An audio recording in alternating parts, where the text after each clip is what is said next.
The Santa Blanca Security Forces. Run by El Muro, childhood friend and personal bodyguard to El Sueño. El Muro means the wall, as in no one gets over it, no one gets under it, no one gets around it. SBC security forces recruit hard and train harder. Instructors from Israel, South Africa, Russia, and unfortunately, even the good old US of A. Polygraphs, first of every month. Pass, you pick up your paycheck. Fail? Yeah, don't fail. Even so, El Muro has a polygraph system of his own. These sicarios, aka gunmen, get intense training in marksmanship, surveillance, driving. 2/3 wash out to become halcones. The guys who make it get assigned to various regions as enforcers, guards for labs and shipments, hitmen. Some become drivers, surveillance specialists, spies, and torturers. Just below El Muro is Santa Blanca's head sicario, La Plaga, the Plague. You may ask, how does a show-off party boy rise to be the second in command of Santa Blanca security?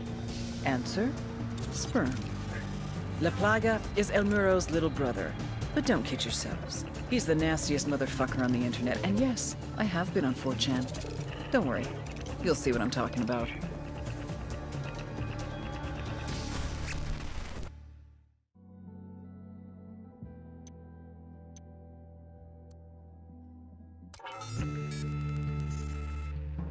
Influence. The fine art of persuasion. The winning of hearts and minds. The grabbing of the short hairs and holding on. Santa Blanca, smart fucks that they are, figured it out. It's not enough to control the events. You have to control the story. El Cardinal, a true believer in Santa Muerte. If you're trying to influence people, it's an advantage to have God on your side. In this case, the skinny lady, the White Sister, the saint of holy death, Santa Muerte herself. Because, let's be honest, there's some things even God won't do for you. El Cardinal, he's on the radio, TV, live appearances, concerts. If El Sueño controls the population through bribery and fear, El Cardinal holds them with something much more powerful. Their souls. How would you like to avoid eternal damnation? Well, luckily, all you have to do is support the Santa Blanca cartel, and you will. On the other end of the public-private scale is Ramon Feliz, the narco-blogger. Don't let the quiet demeanor fool you. He's the SB's social media maven. He's their digital game. A tragic case, Feliz. He used to be a serious journalist, trying to expose the cartel for the psychotic, sociopathic dirtbags that they are. But they turned him. Now, he cranks out SB propaganda like his life depended on it. For his blog, for Twitter, YouTube, Facebook. If you're not into El Cardinal, you're into Feliz. They get you both ways. These two are the yin and yang of the Santa Blanca influence machine. The sacred and the profane, the public and the private, the heart and the mind.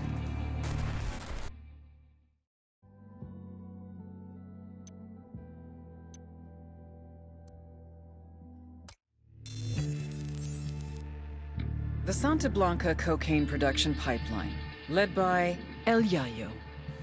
It all starts in the fields with the harvesting of the Erythroxylum novogranitens, aka the coca plant.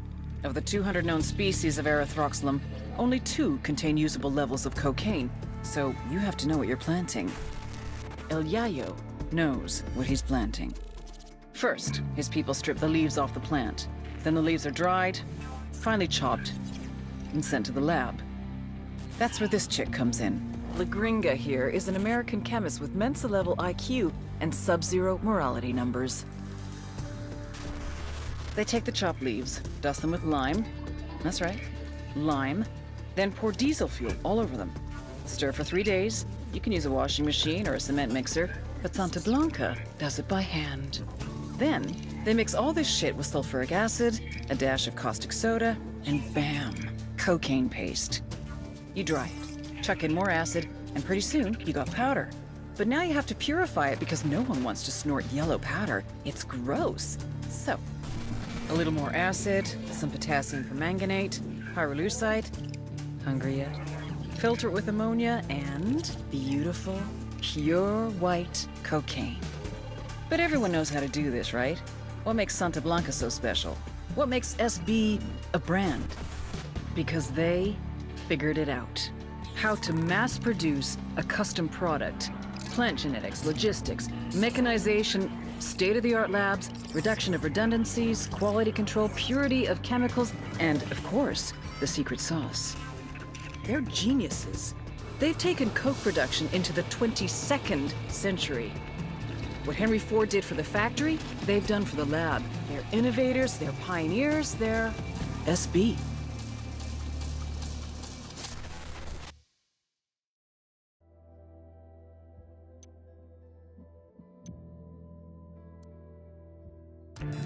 All right, let's do this. The Santa Blanca Cocaine Superhighway. Every year, more than 350 tons of coke leaves Bolivia, reaching about 20 million users worldwide. That means they're pulling in an average of $2 billion a week. How do they do it? 3 little words. Air, land, sea. All coordinated by the head of smuggling, Nydia Flores, La Reina de Belleza, the beauty queen, and her right-hand man, the ravishing, the bewitching, the delectable El Boquita. Ouch. Somebody get that guy a Band-Aid. The problem is, you see these guys on the news, you see decapitations, you see monsters, but you don't see the whole picture. These people are fucking geniuses. Case in point, you see tits, Nydia Flores sees opportunity.